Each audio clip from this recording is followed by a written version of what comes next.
Allô, ici Peggy, je te présente ma murale licorne pour une commande spéciale pour Annabelle, 6 ans. Voici mon dessin d'origine qui est la source d'inspiration, mais évidemment, ça évolue, je veux jamais faire une copie ou une reproduction et je veux m'inspirer et créer. C'est mon fun, ce n'est pas de reproduire à l'échelle et de façon identique. Donc voici mon mur de fond au départ.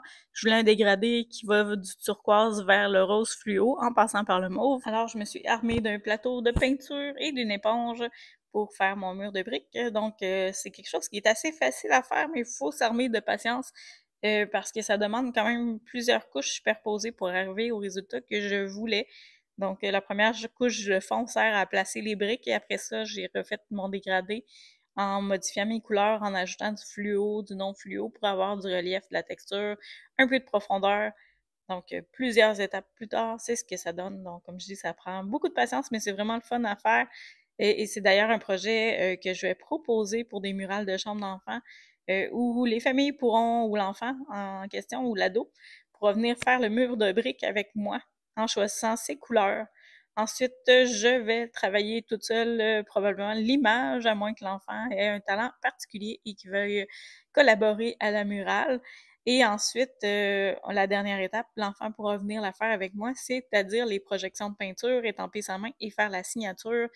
Donc, c'est quelque chose qui est à venir dans mes prochains services proposés. Et voici le début de mon remplissage en blanc pour la licorne. Je voulais que ça contraste, donc c'est pour ça que je suis allée là, avec du blanc sur un fond plutôt foncé. Et après ça, j'ai ajouté tranquillement des touches de couleur pour les cheveux, la crinière et la queue de la licorne.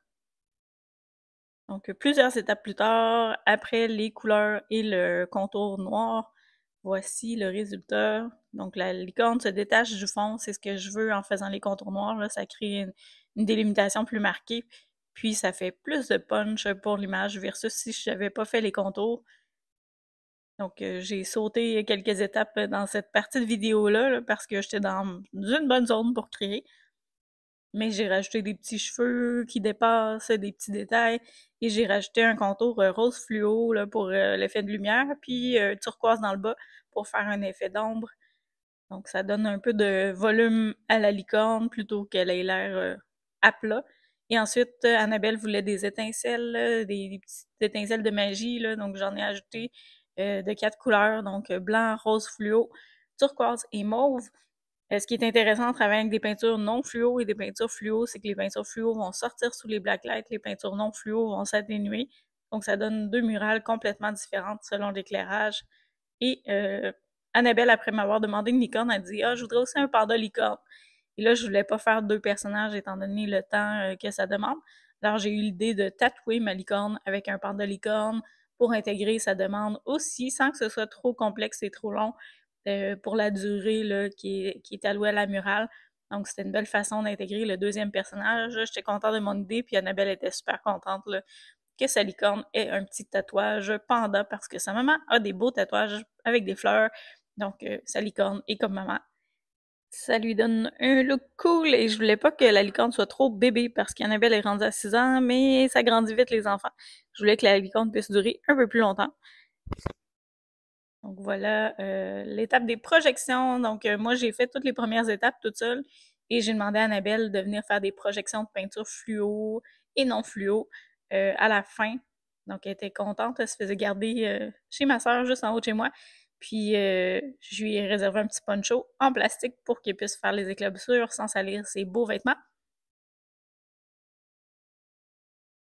Donc ça, c'est l'étape, le fun, c'est la touche finale pour l'enfant. Puis à la fin aussi, je lui fais vraiment imprimer sa main sur la murale et elle va pouvoir signer sa contribution à la toile avec un crayon à peinture. Donc elle pourra signer, autographier sa toile. Moi, j'ai signé à droite, elle pourra signer à gauche dans la main qui est imprimée en rose fluo et turquoise. Et voici le résultat sur les blacklights. C'est vraiment intéressant. J'avais mis du bleu néon et du rose fluo dans les couleurs de la brique, donc ça ressort aussi.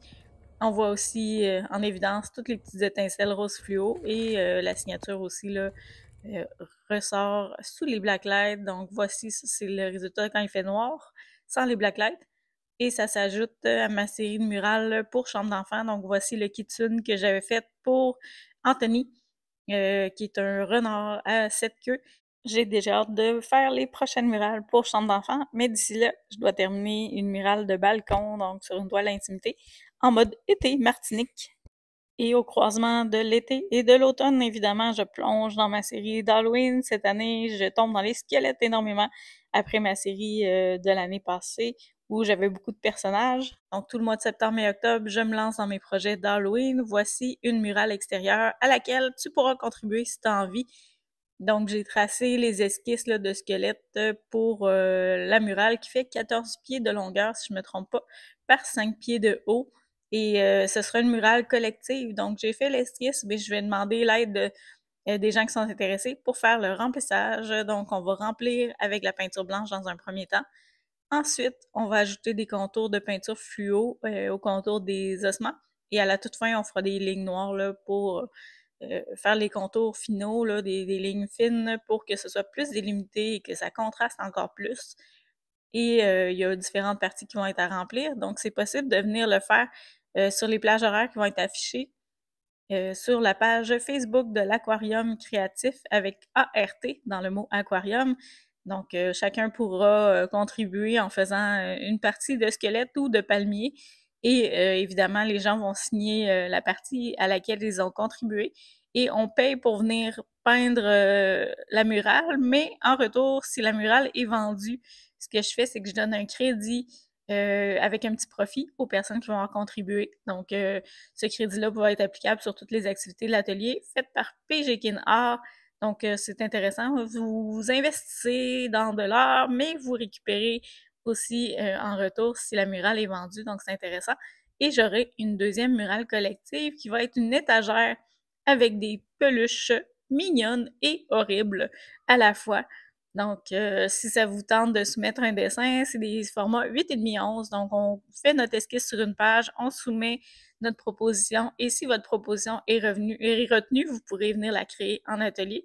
Et encore là, vous payez un petit montant pour créer votre pluche, mais quand la murale est vendue, vous récupérez un beau crédit en atelier qui devient super intéressant. Donc, j'ai envie d'encourager l'art, mais aussi de récompenser les gens qui créent en remboursant leur temps et en leur donnant un petit profit sur leur création. Donc, je pense que de cette façon-là, ça devient intéressant. Les passionnés d'art peuvent investir dans leur art et récupérer en se formant, en suivant des ateliers.